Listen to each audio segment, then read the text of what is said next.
together. Today is Tuesday, April the 21st, 2026 at 1 o'clock. We just have one item on our agenda, and that is our first full draft fiscal year 27 budget. So, City Manager. Thank you, Mayor Commissioners. We have gotten all your numbers and we've averaged them. We'll show you what that looks like. And we've incorporated the capital into so that we have what we would project as a total appropriation as a draft. We are in our first draft, what we would consider presentation. This is a simple presentation. The numbers that will be on the screen, they're all in your three sets of printed numbers that are in front of you. You have the community agency allocation sheet, which is the one with the colored columns. What we're representing there is just your all's average. We didn't show each one of your individual contributions or recommendations. So we took the last year's allocation, the request, the average, and then from the average, we developed a recommendation on that. The capital list doesn't really change except for parks, thank you, where we've been able to look at and see what the county is participating on. And then the full printed budget is your big spreadsheets, and unless y'all want to go line by line, we will focus on the summaries for each one of those. The next step, we've got a little bit of a gap after next week, so we'll be back on the 28th to review the numbers that we have today.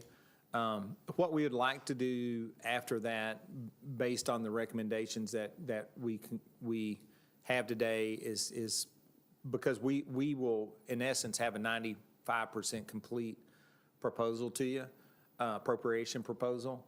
After next Tuesday, what we'd like to do is collect more information from our end of April budget report so that we get an updated projection on revenue after that, and then we'll come back after the distractions in May, and then we'll come back and wrap it up in that first week of June.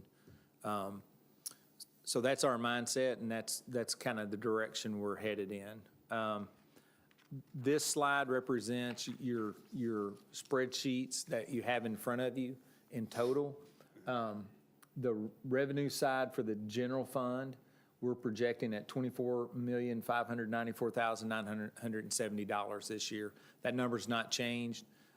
We've used the end of February data to project that, and the recommendation that we had when we sought outside financial advice is that to predict a flat year. So we've, through our conversations about expenses and what we are adding, we've left the revenue alone. We've not touched it from that original projection based on the February numbers. So now then, when I'm verbalizing that we would like to update, this is the only thing we would update and really look at to see if these numbers are trending more positive or less positive from this projection. And we'll use the end of April numbers to make that assessment. So we'll do that when we come back after the June meeting, whatever date that was, the June 2nd meeting. So that's the projected revenue for the general fund. That then on the right side of that screen is the FY27 operating expenses projected. That is, and we'll go over here in a second what we added to that from the last time. If you'll remember the last meeting, that number, the operating surplus was about $459,000. So we will talk about the expenses that we've added to the operating budget that consumed that surplus. So we do think that we're at a point where our expenses are matching our revenue. So we're at a point where the proposed appropriation on the operating side is balanced. Additional appropriations include capital. They're at the bottom of that screen on the right-hand side. So the total projected appropriations for the year FY27 would be $27,198,055. That includes the general fund capital of $882,055 for operating, what we consider operating capital, and an investment into parks facilities of about $2,060,000. Those numbers are on your capital spreadsheets. The nuance on the parks is, Josh, in addition to understanding better what the county's projecting, we had to speed up. So remember, Josh got bold and said the land and water grants, they're going to come in maybe even 24 months from now or 36 months from now. Literally after we said that, then the state reached out to Josh and said all three of those will be bumped up into the fiscal year we're going into. And so we expect to have all three of those in a position to move forward with expenditures in the next fiscal year. And so because of that, that did increase your direct investment in parks. And so what that did was it added the Jackson Park splash pad into a project for the fiscal year we're going into. Also, the performance pavilion at Millennium Park, it moved into the fiscal year we're going into. So both of those will be activities that we're engaged in this year for parks. So the operating budget of $24,594,000 for the general fund is offset with revenue that is current, and then the balance of about $2.8 million, $2.9 million is out of the reserves. I have a quick question. Okay, the 2168 trail extension, did that get bumped up or not? That one did not. Okay, it was highlighted blue, so I got confused. So we do have grant funding Oh, that's blue is in grants, the work, okay. in the background, blue is grants, but it has not been moved forward yet. That one is not the same, I believe that one's not the same grant as the others. The others are recreational trails grants, for Butler Park. It's the opposite of that. That's a recreational trails grant. Backwards. And the others are land and water Land and grant. water, land and water. So the land and waters got bumped up, the recreational trails, it's in process, but we don't project it to be next fiscal year. Okay, thank you. The trail grant, there's preliminary things you have to do for right-of-way related to the trail. You have to do certain environmental steps, and it does take longer to move those into construction.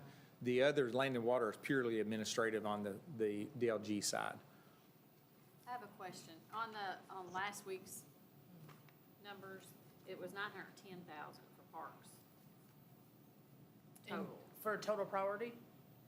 Yes, priority. so we upped the, I mean, Millennium Park Performance Pavilion, that's. Yeah, so the ones in blue are the projects that are grant funded that moved from priority 2 up to priority 1 as a result of the Department of Local Government reaching out and saying you will have those grant dollars. So all three of those projects, we have to show those in an expenditure, but you do have revenue that will offset 80% of those costs. I think those are all 80-20 grants.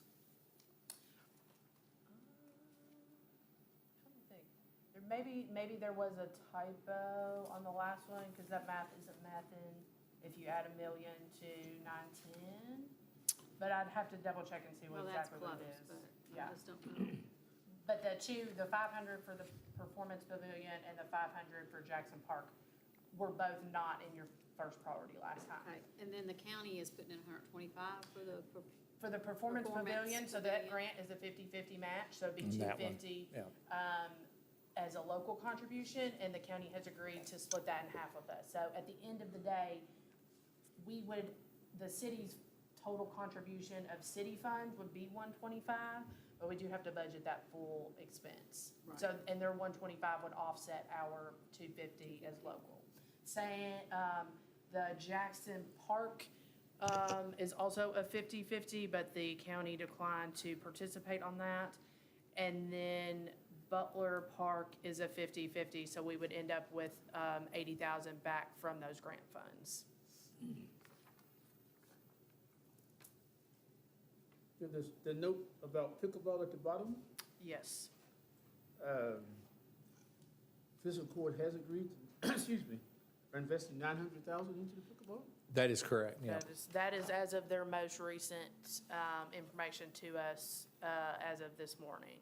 And they're asking us to offset, They're asking the commission to consider putting the shade structure up over 3 of the courts For the 150. for the 150. and you already included that someplace? So the 150, it's right above that last blue one of Jackson Park. Yeah. And the skate park, it really hasn't been approved yet, but the money's in there. So You- we're That's it. budgeting. Right. Josh they are anticipating being able to bring the updated contract to you all at the commission meeting on Monday and/or the next budget meeting if it drags out a little bit, but they're getting those numbers back from their vendor is their update from this morning. But that total, the 415 contribution from the county plus the 430 of our contribution is the total project where we had allocated a little less last year. And I mean, and I like this, obviously Jackson Park splash pad is awesome that that's moving up because that's in the aquatics, whatever. But I guess for me, you know, when we did our priorities 2 years ago, I guess it was 2 years ago, you know, we were talking about different things that are budgeted here and we still have made no progress on, you know, not much progress on any of our So the indoor, priorities. yeah, so the indoor rec, excuse me, so the indoor rec, we will hear their report, I think it's the end of the week after next, or I think it's the first week of May is when the meeting's scheduled, so we'll hear their final report to the city and the hospital.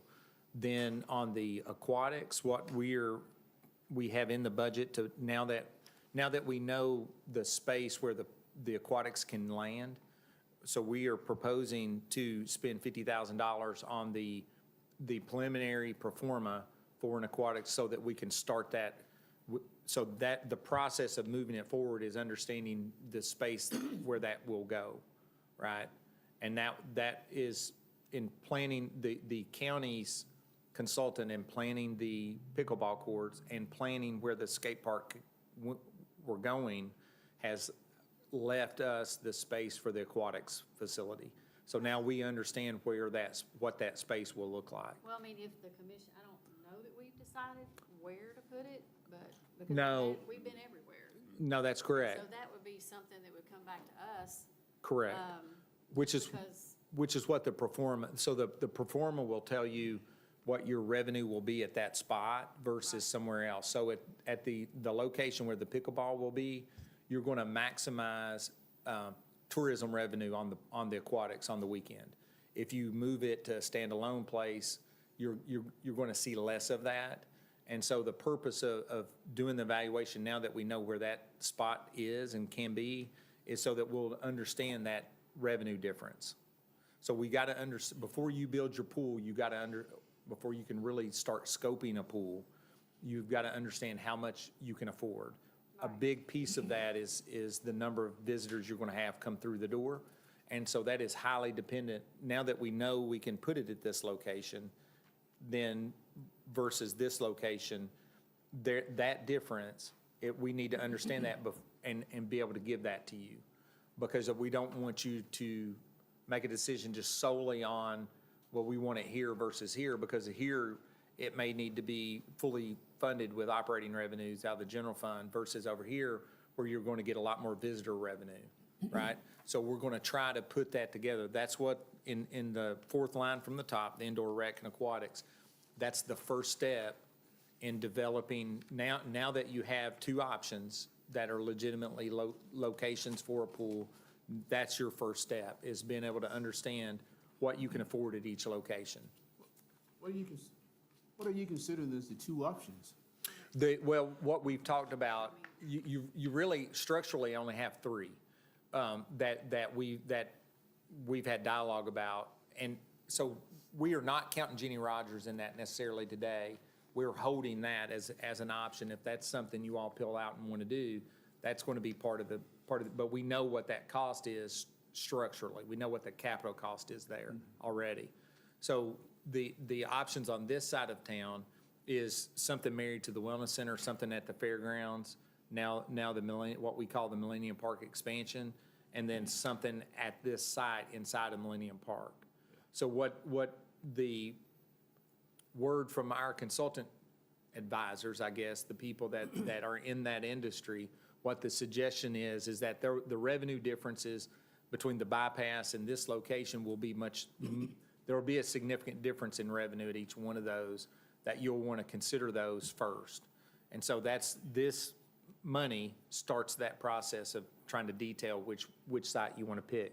Yeah, and my thing is that if we have been if we get convinced, or we have already been convinced that the best location is Millennium Park, then it resolves two things for me. It's it's inside the bypass, which cuts down on traffic for those who want to ride their bikes and stuff. And the second thing is, that's the only location we can consider where we'll have a 50-50 partnership. Yeah, the more likely to get county, yes, that's a true statement. Now, and some of the schedule, I agree, is I'm trying to verbalize and articulate, which is difficult because it is a little bit in my head in that what the concern is, to Donna's point on the indoor rec, and is, well, you're not sure this is where you're going to put the indoor rec yet, and that's true. So as you, it is easy to pivot if you can't, if the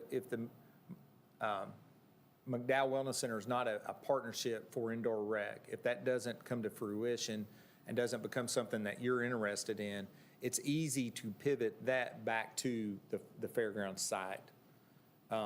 Versus, because you can't build that in Millennium Park, you don't have room, right? So that's really your only other option for an indoor rec facility that's in your system of land, right? And so the pivot will be after you know what the conclusion is on with the study that you're actively engaged in, right? So that's that in terms of process. The evaluation of the indoor rec is ongoing, and you're in process for that, even though it feels stagnant to you. But you're going to get that report in the first week of May, which is in 2 weeks. So you'll get that report from them. You'll try to decide, is that something you want to do? And then if it's not, then you're pivoting to an alternative site. The pool will necessarily, you will necessarily need to consider the revenue at your pool. And so you're going to want to know the results or the predictions of your revenue in Millennium Park as a standalone, no matter what. Otherwise, you don't know really how you're going to pay for it fully, right? So you need to know what that revenue is just in case you pivot that direction. So you're really building your shopping cart. You're building information inside of your options. And the other thing I want to share is that I've been trying to sell half of the fairgrounds to a potential buyer, who then would give us another option for indoor rec and aquatics, but they don't seem to be willing to bite on buying half of the fairgrounds from us. Because it's about joint ownership. Y'all understand that message? Okay. So, well, I'd like the 22 million staying in the budget. And I like the fact that it would be, hopefully it would be a joint bond issuance. And I see with this $50,000 expenditure, we'll have some definite decisions to make about moving forward. The indoor rec facility in Madisonville that we just went and looked at was a $20 million structure.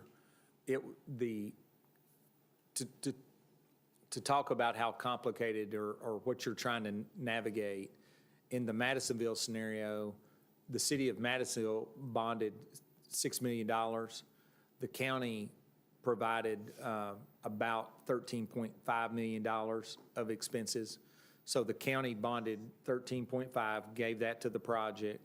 The city bonded 6, gave that to the project, but the city agreed to bear all the operating expenses at the facility long-term, right? So there's 50 different ways to skin the cat, And that was no aquatics. and that was no aquatics, No yeah. aquatics, that's like, what? Right. It's a nice facility, but man. It's a big facility too, No you know. aquatics. Yeah. Other questions or comments, though? Just keep the discussion going, because. So these numbers are what's in there. What we added since the last time we were here, we added the operational changes that we were showing you on top.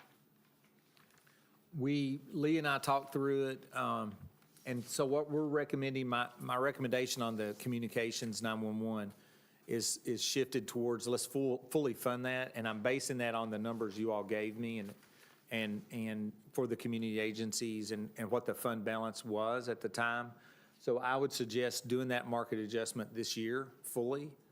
Then make the reclassification for the police detective, add a maintenance worker for public works, but let's make that hire January 1st.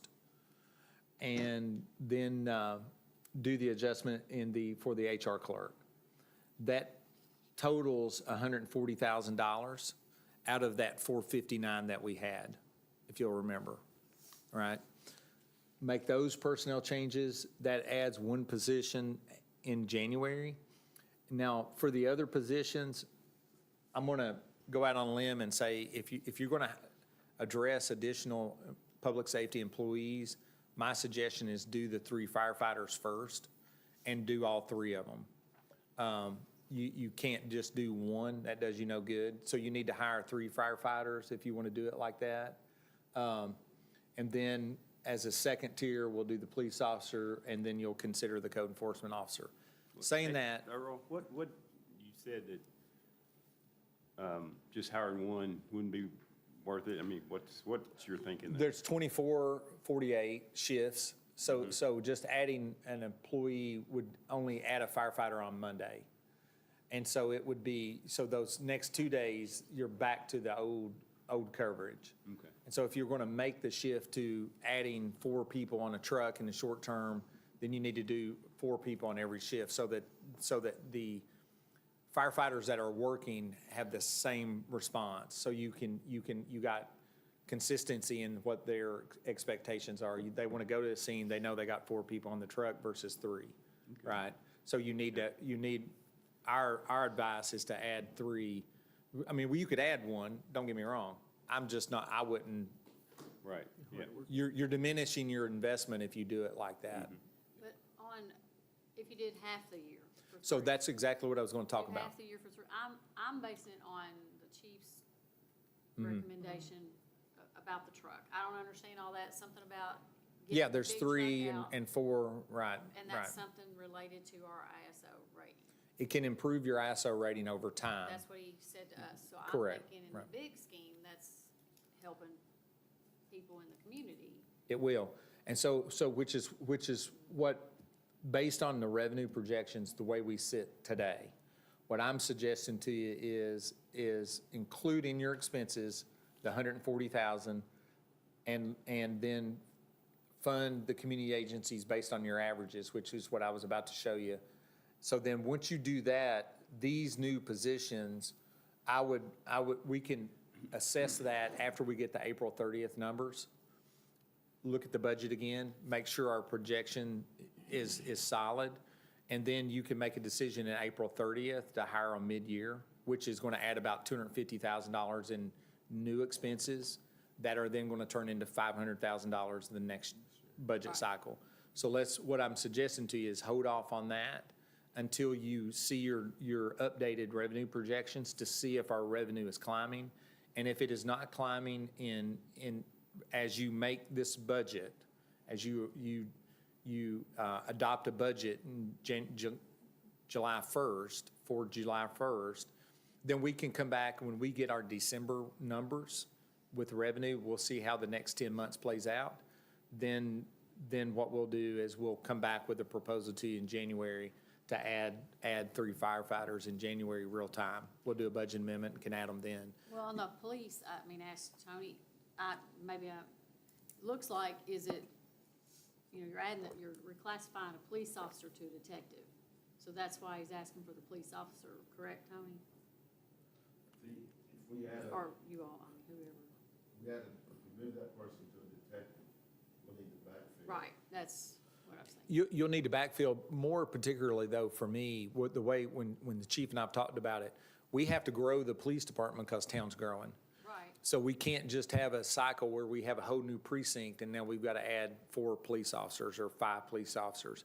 So it's the move of adding a police recruit is a move towards just normal growth of the police department to accommodate population growth and service demand growth, right? That's what I was just Same saying, thing for the yeah. fire department. Right. It's our recommendation that we add those 4 positions. What I'm trying to do is try to figure out when you can have, when we do that. Okay. Right? I'm not objecting or trying to be hesitant on saying we don't need those. That's not at all what I'm saying. So what I'm trying to propose to you is the best timing that I can see for you to consider that fully or fund it, right? I was just questioning, because I thought if he does a detective, he's taking away a police officer, so that's why he actually needs that position, because you're pulling somebody else to detectives. So I understand. Yeah. I just want to make sure that's what. Yeah, we need to add the detective classification regardless of whether or not we add that police officer, in my opinion, based on the conversations. Chief, is that not correct? That's correct, right? So we need to add the police detective reclass. Yeah. So then saying that though, for me then, we've got 2 more steps that we would want to consider. We want to consider when we come back after we get our April numbers in, that next budget meeting, after we get those numbers, we can revisit whether or not we add some of these staff half year then or full year then. And then certainly, it doesn't offend me to do a budget amendment, right? So when we get into December, if our revenue is trending sufficient to absorb the half-year expense of those, let's start the process in January and do a budget amendment and add those 4 positions. But we can look in April too. I want to look both times. I want to look, when we come back with our April numbers, we'll revisit this. And then when we get to the December numbers, we'll revisit this again if we have to. Does that make sense? Nobody's pushing back on the hires. We're trying to figure out when the best time to make the hires are, because we know that there's growth in the community. We know that the demand is growing. And so we're advocating for the additions. I'm just trying to figure out when you can pay for them. Now, 911, the adjustment would be in addition to the raise? So they were 10.5, on average, they were 10.57% under the market. The raise is about 2.7% COLA. This is the difference between that 2.7% and the 10.5%. So not the 10.5 and the. Yeah. Yeah, right. So this would represent about 8%, say, 8% extra. That keeps 911 in the same range as the other positions of the city. Yeah. The reason one of the reasons why I wanted to go ahead and bump that into the fiscal year you're in, because that cleans the table on that. That's right now, structurally, that's the department that you have that is most under market, that makes that correction in full, so that we can set that aside as an issue that we've solved as a group, right? Is there another possible way in our current budget to finance these additional 5 positions? Not in the short term, not until we get further along in our revenue. Yeah. So you really do. Realistically, right, if you go through and cut things to add them in, you're cutting things that we have to pay anyway. You're cutting an electric bill, and until we have more revenue projections and we can confidently say, yes, based on FY '26 collections that we've received, we are comfortable raising next year's revenue. At the end of at the end of April, you have one of your quarters of insurance premium taxes due. April 15th, as y'all are aware, is tax deadline, right? So we see that collection late April, early May. You have a couple big quarters that end in April, and then into May. So that difference between the April insurance premium tax collection date and then mid-May, when we will receive our April 15th tax collections, is a big 30 days of collection periods where you generate a lot of revenue, several $1 million usually or more. So today, no, if you ask us to put in 500,000 additional personnel costs, then I'm cutting your electric bills and your water bills and your Mowing contract. mowing contracts. Little things like that stuff start to that be we impacted. have to do. So, I wanted to ask that question. I knew you would answer it the same way that Earl answered it, but totally different. He's a little more diplomatic than I am. Well, but that's okay though, because sometimes we have to hear what the real bottom line is. And there are a lot of people out there who are gonna listen to this and do this, and it's important that they hear the bottom line. We'd like to do all these positions, but not at the sake of destroying other things that are important to us as a community. when we, by the time, let me be open about this. By the time the positions get up there on the screen, I've talked to those chiefs or those department heads, and they've convinced me. Otherwise, I would be talking them down in their offices with them. So once we get to a point where, you know, Mike comes in and says, "I want 3 people," that's not a just a wild thing that he's doing. You know, we have actively talked about it. We've been on his blackboard. He's pointed out some weaknesses. He's pointed out some strengths and some advantages to hiring 3, some disadvantages to hiring 3. You know, how we transition from where we're at today to a full another state. We've talked through all of those things. And so for me, what I'd like to see us do in terms of increasing the likelihood of long-term success for the city to maintain its services, my suggestion is that you probably, it's time to add those 3 people, but we've just got to figure out when, right? Like the exact timing of it. That's good to hear. Yeah.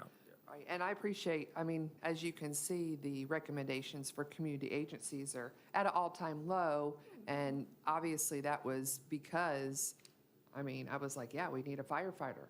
You know, we got to keep these down. So the next slide is where these fell out. The 2027 recommendation column is on the right for each category.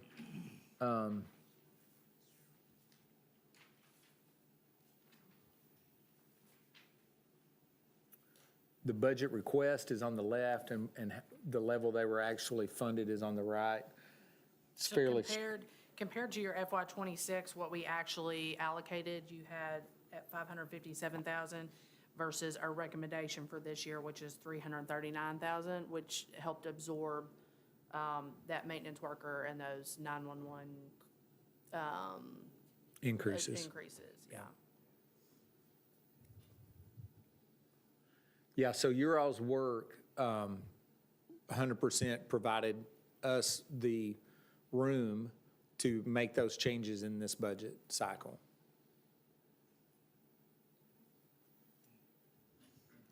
The only one I was concerned about is the EDA being down to 10. So the EDA is not really understood. A lot of the EDA really doesn't have pure operating expenses. It has capital expenditures, the highest 2 right now. So it will have miscellaneous expenses, but it's all embedded in the development of those infrastructures. The North Stewart's Lane extension is an ongoing project. It is got a contract of about, I can't remember what the dollar amount is off the top of my head. But that money is half of that will come in the fiscal year you're in. The other half will be next year, probably. Some of those expenses are municipal aid eligible. So what we're suggesting is you fund North Church Lane out of reserves as it comes in as a real-time expense, as aligned with a capital expense, because it's not a reoccurring expense, it's an investment. So once you build that road, then theoretically, your mileage at the Department of Local Government changes in your municipal aid road fund, you'll get a slightly higher increase to that fund a year with revenue because you have more lane miles of roadway. So the investment in roadway infrastructure I don't consider that in the same way that for example, Terry will say, well, I need $300,000 this year. Well, 200 of that is roadway investment and 50 is site, to apply for the Kentucky Site Ready program. Well, that may have to come out of the reserves that you've already stockpiled in the short term while you're financing your roadway construction, and the city will pay for that as you go, right? That's typically what you would see. We wouldn't take $200,000 out of the city's reserves and put that in reserves necessarily at the EDA at that level, but we would just keep that with the city until it's needed, in other words. We've included in there the 10,000, that's to cover what are their quote-unquote operating costs, such as the cost of their audit or their bookkeeping, or, the miscellaneous maybe fees they need to pay at the bank. And we have included in your large spreadsheets, funding for EDA through the municipal aid fund,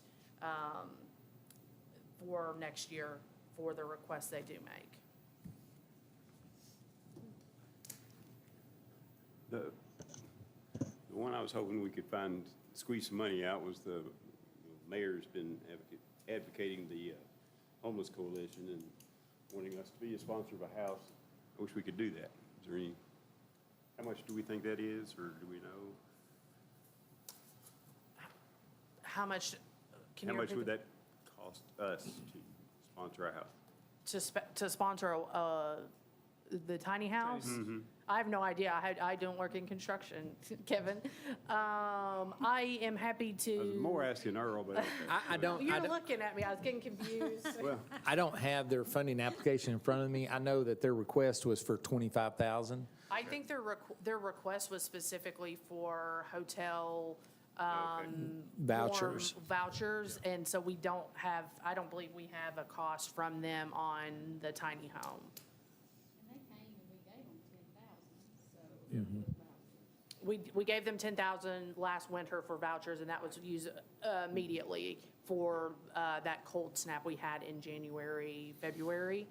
I believe this 2,500 that we're recommending now would also go to the housing voucher or hotel vouchers for the winter. I don't recall, Kevin, what their estimate was on one of those houses. We can find out, and just secondarily or not? yeah, I will know that next Tuesday when we meet again. Okay. That'll be good to hear, because to me, the vouchers are great, but that would be more permanent. Yeah. A permanent help, and I hope they can all find sponsors for different homes to be built. And we hear from our constituents that they'd like us to help with homelessness, so I'd like to look at it too. I think we can take it out of Smarty Britches' pants, their pay over there, and it's just, I don't think you can. You said Smarty Britches? So then moving past, I hear that. If there's no other questions, we'll go on to the capital list that's in front of you. The column on the left, it's in your packet, is your direct reserve funded capital in both, well, there's three or four funds there, but hopefully that, yeah, that aligns with your list that you have in front of you on the master spreadsheet, pretty simply. And then, so then the municipal aid, the Baughman Avenue sidewalk, cemetery fund, parking fund, those were as noted the last time. Stormwater fund has got two two things he's identified, including the purchase of a mini excavator for the stormwater. Earl, could you kind of go over the process? I've had people that complain, said, you just give them whatever they want. So, you know, all they have to do is ask, but that's not entirely the case. They prioritize them, number one, and then you go over it with them and make sure that it's something that's really needed. That's correct. So there's two different kinds of capital. There's the operating capital, which is your equipment, which qualifies as a capital purchase because it's more than the minimum cash, and it's got a depreciation of more than a year, you know, that kind of thing. So we consider that capital. So for example, your new recorder for dispatch or your new CAD system, those are considered capital investments. The new CAD system is $117,000. So that is in the department has a working list of operating capital that they have that's really a 5 or 10 year look ahead for them. And so the first priorities are really funded out of that 1 year look as it's adjusted each year. And so then from that, we have to peel that number down to what you can do out of reserves. The capital that's in this column, we don't want to be in a situation where we borrow money to have these expenditures. This is purely out of operating reserves, and we consider and call this operating capital. Capital that is non-operating is something like a fire station next door, where you have debt service, long-term debt that's consistent with the life of the building. Thank you, sir. What are our Again. reserves right now? That, I guess in the percentage, you know, I think we have to have, or however much. so it's not required, by law, or, it is an internal policy, that we maintain 25% of our, operations plus your debt service plus your non-departmental expenses. So our target is, 6.5, which is your 25, but however, we keep that, we target as a budgeting mechanism closer to that 13 million or so, as your fund balance. That's a little bit different than true cash reserves, and, that's some accounting technique in there. That's on our internal schedule for our next budget meeting to kind of go over. Okay. But that is your general funds on page 11. Yeah, I didn't see a page number, but it's the first page where you got, oh, it's at the very bottom. There it is. Very You can tiny at the barely. bottom. I've been Yeah, trying scale to- that one I've up. been trying to make those bigger for I 3 couldn't weeks. see it. But no luck. What page number? 13. 11. 11. Internally, we have 25% that we are supposed to keep in reserves. Yes. And so what is the 13 million? Is that above So that? that's About above that 30%? 25%. That's about 50%. 50%. Okay. Just because, You got different, you got, Right. you got, You know, just. so the, by policy, your fund balance is required to be 6.578, right? 6,578,000. That's your policy. Above that, there is some numbers that are restricted based on debt service. So you got all your debt service accounts. That number then, the total amount that you have is approximately 13.3. And that's kind of right there with the floor with where we don't really want to recommend going below that. You could pull the number down lower and invest, but what we would like to do honestly next year, in the 12-month period we're going into, and in next year's budget cycle, this list of, and the department heads haven't heard this yet, but next year we are going to suggest this list be minimized totally. Because I would like to, because you do have to understand, you're going to build another fire station eventually. You're going to have to renovate a couple different things.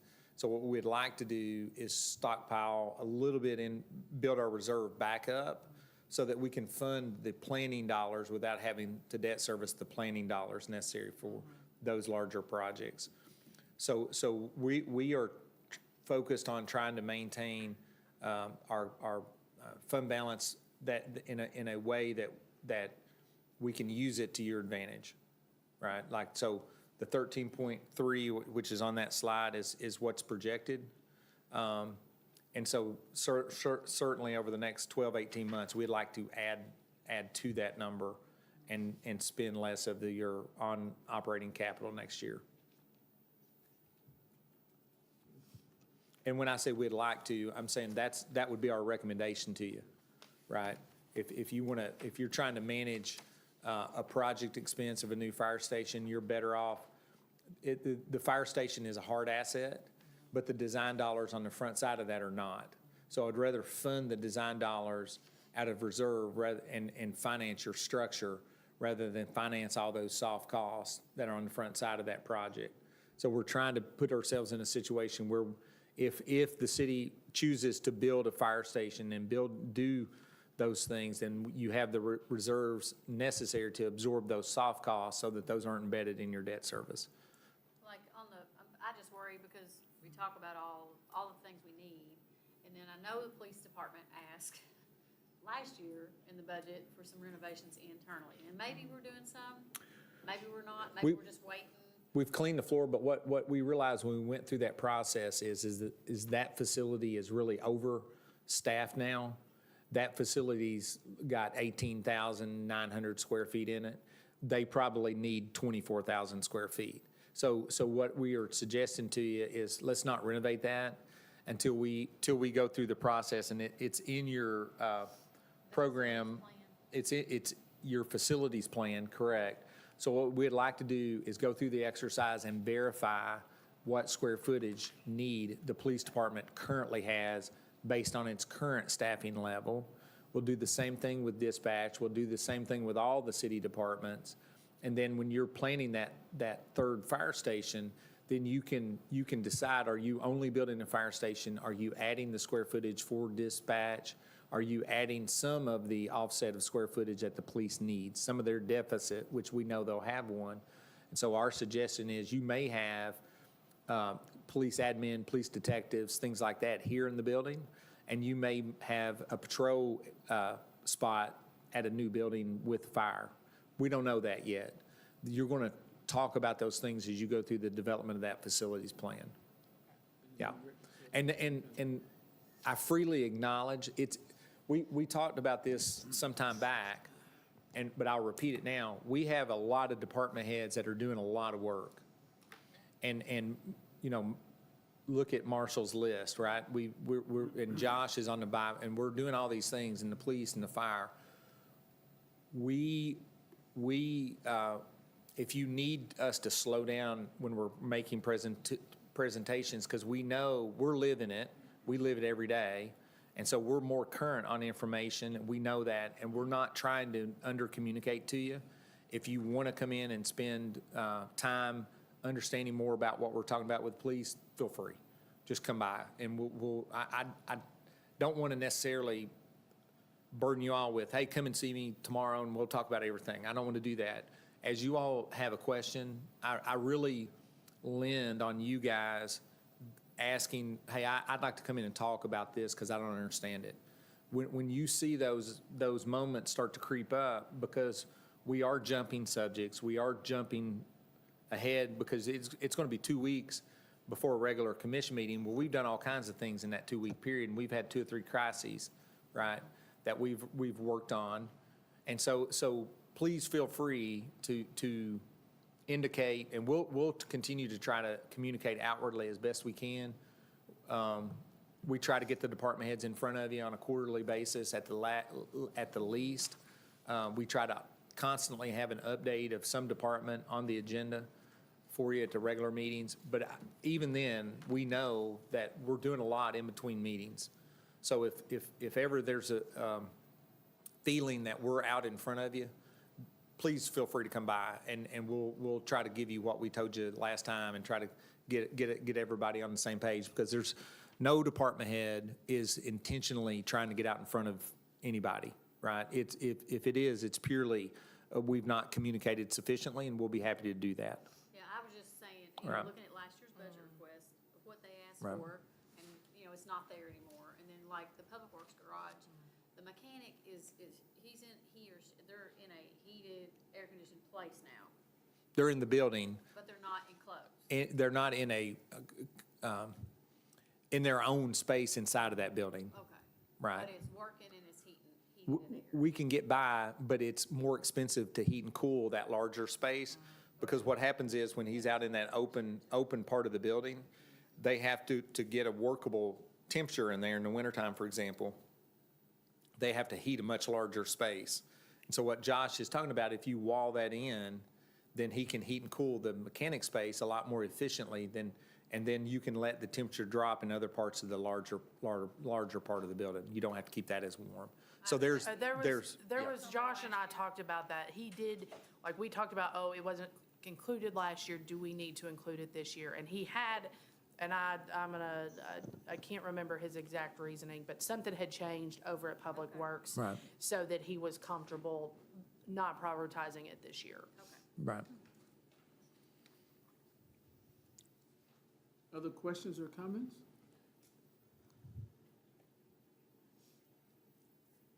What'd you say? See, whispering to them. You guys have anything else? Any final comments? You've got one more slide if you want to go through it. Yeah, we've got the utility fund slide. Josh is, yeah, Marshall's gotten, we've gotten pretty lucky this year with some grant funds. For example, on the wastewater plant, right now, it looks like we've got $12 million from the state over the next 2 calendar years, 7.5 this year, the balance next. That's a big deal. That goes towards the construction of phase 2 of the wastewater plant, which is a $17 million project.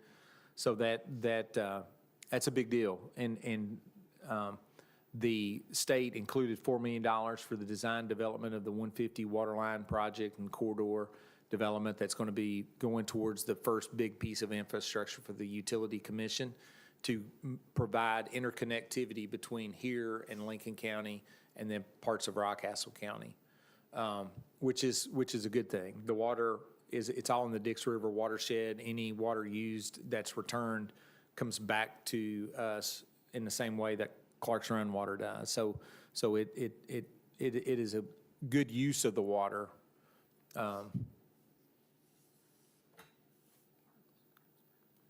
And so our next meeting will be next Tuesday, and we will try to begin to summarize what the budget looks like today. And then I'll have some of those questions answered about the Homeless Coalition, Kevin. And then we will have a little bit of a pause with some of the conflicts we have in May. And then we'll come back after that, and we'll have, by then, the June meeting, we'll have the updated revenue numbers, and we'll be able to restart from there with any more additions that you want. So in June, we can talk about if there's any money to add a position? That's the intent, yeah. So by June Okay. 2nd, we should have all of our insurance premium collections for the first quarter of the year, which runs January through March, and it's supposed to be reported by the end of April. Those trickle in over the next, like the first week or two of May because of the mail.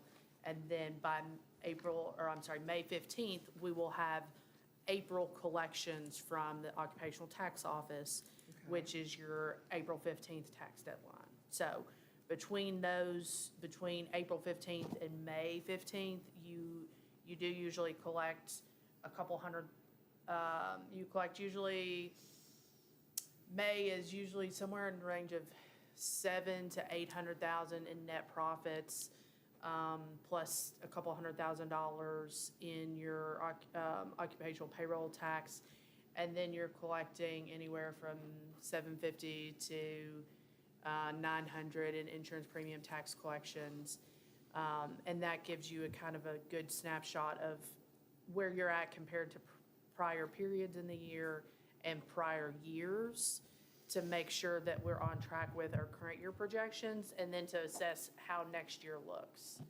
So.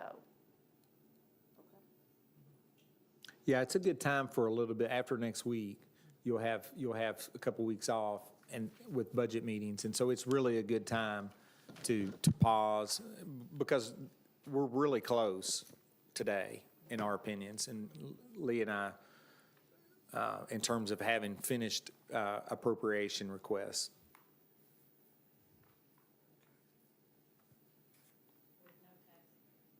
No. Compensating rate on property. Unless you want to go for a tax increase. Notice I stood quite from, got away from. See you in the article. Other questions or comments? This has been good. Hearing none, the chair will entertain a motion for adjournment.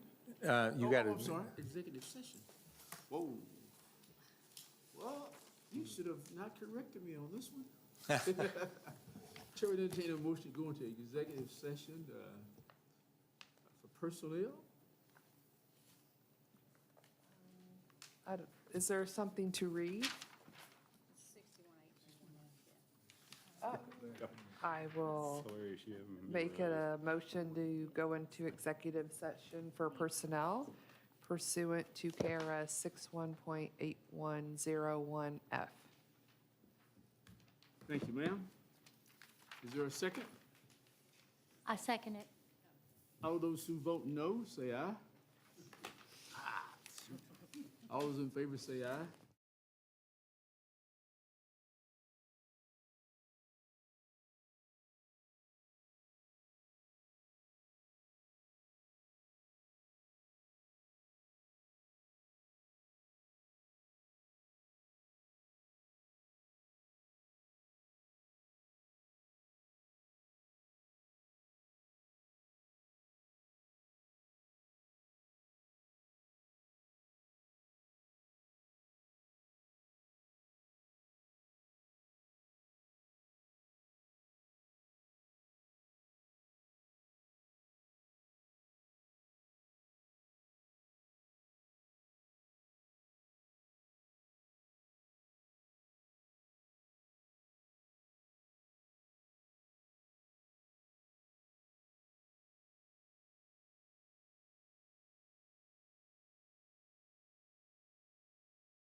to come out of executive session, please.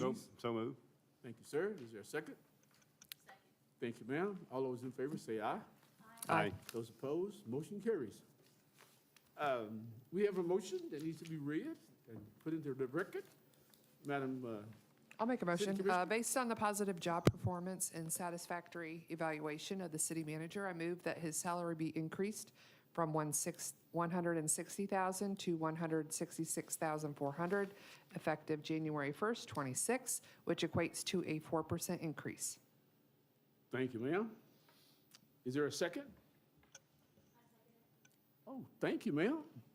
Any questions or comments? That's before we? ridiculous. That's a ridiculous amount of money for, no, I don't have anything. Any other comments? Hearing none, let's carry the motion. All those in favor or say aye. Aye. Those opposed, motion carries. Thank you all. I appreciate that a lot. Well, if you Move we heard- adjourn? All those in favor? Oh, that's right. Yeah, we already did. How's that? Where? We already believed it. All those in favor of adjourning, say aye. Oh, nah. Aye. Aye. Those opposed?